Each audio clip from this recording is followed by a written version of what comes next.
কিছু কিছু বিষয় আছে যেগুলো আমাদের হাতে থাকে না, যেগুলোকে আমাদের এড়িয়ে যেতে হয় বা সেগুলোকে স্কিপ করে যেতে হয় এবং সামনে দিকে এগিয়েই চলতে হয় এবং চলতেই হয়। যেমন এই কুয়াশার মতন। কুয়াশাটা যখন আমরা দূর থেকে দেখি তখন মনে হয় কিছুই দেখা যাচ্ছে না, দূরে মনে হয় আরও বেশি কুয়াশা। যখন আমরা ধীরে ধীরে কুয়াশার কাছে যাই, কাছ থেকে একদম পরিষ্কার দেখা যায়। তো এটা হয় কেন? কারণ আমাদের ভিতরে যে সাবকনশিয়াস মাইন্ড আছে সেটা আমাদের এমনভাবে সেট করা হয়ে গেছে অলরেডি, আমাদের নিজস্ব যে অভ্যাস আছে সেগুলোর দ্বারা, যে সেগুলো আমাদেরকে বলে যে দেখো কত কুয়াশা, তুমি যেতে পারবে না, কত কুয়াশা, তুমি যেতে পারবে না, তুমি যদি যেতে চাও তাহলে তুমি কিছুই দেখতে পারবে না।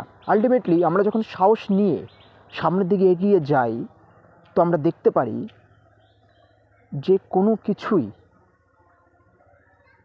আমাদেরকে অসুবিধা করছে না এবং আমরা ভালোভাবেই সম্পূর্ণ রাস্তাটা দেখে চলে যেতে পারছি। তো আমাদের জীবনের সমস্যাগুলো এরকম, যখন আমরা কোনো সমস্যাকে খুব দূর থেকে দেখি তখন আমরা এটাই ভাবি যে ওই সমস্যাটাকে আমরা বিট করতে পারবো না। কিন্তু শেষ পর্যন্ত এটা দেখা যায় যখন আমরা একটা সাহস নিয়ে, একটা বড় দীর্ঘশ্বাস নিয়ে যখন গুটি গুটি পায়ে সামনের দিকে এগিয়ে যাই এবং সাহস নিয়ে, নিজের মনোবল নিয়ে যখন আমরা সেটাকে ফেস করি এবং সামনের দিকে এগিয়ে যেতে থাকি, তখন আমাদের কাছে বিষয়টা কিন্তু পুরোপুরি ক্লিয়ার হয়ে যায় যে দূর থেকে সমস্যা যত বড়ই দেখাক না কেন, যদি কাছে আমরা যেতে পারি সাহস নিয়ে, হিম্মত নিয়ে, সেই সমস্যাটা আমাদের কাছে অনেকটাই সহজ হয়ে দাঁড়াবে। সো কেন আমি এই উদাহরণটা দিলাম বা কেন এই কথাগুলো বলছি, এর একটাই কারণ। সে বিষয়টা কি?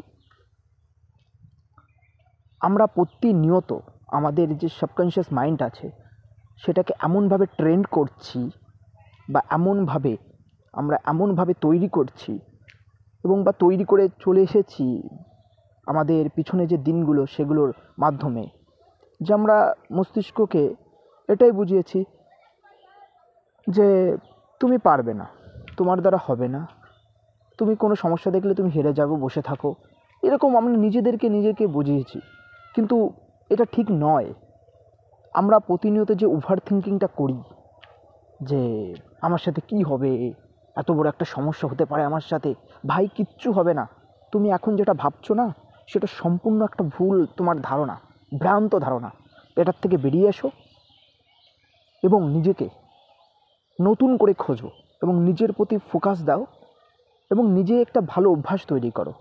দেখো তোমার জীবনের যে সমস্ত সমস্যাগুলোকে নিয়ে তুমি ভাবছো, যেগুলো এখনও তোমার সাথে ঘটেনি, ভবিষ্যতে ঘটবে, তুমি যেটা ভাবছো, যেটা তোমার সাথে ঘটবে ভবিষ্যতে, সেগুলো কিছুই ঘটবে না। এটা জাস্ট তোমার একটা ভ্রান্ত ধারণা। তোমার মনের যে অবচেতন মন আছে সেটা এমনভাবে পিছনের দিন এমনভাবে মানে তুমি যে অতীতের দিনগুলো কাটিয়ে এসেছো, সেটা যে অভ্যাসের মাধ্যমে কাটিয়ে এসেছো সেগুলো একটা প্রতিফলন মাত্র। সো আমি একটা কথাই বলবো, নিজেদেরকে এই চিন্তাভাবনার থেকে বেরিয়ে নিয়ে আসো এবং সামনে এগিয়ে যাও। নতুন বছর এসেছে, আজ জানুয়ারি মাসের 5 তারিখ, সম্ভবত 2025 সাল। সামনের দিকে এগিয়ে যাও এবং নতুন করে জীবনটাকে উপলব্ধি করো এবং নতুন করে নিজেকে আবিষ্কার করার চেষ্টা করো।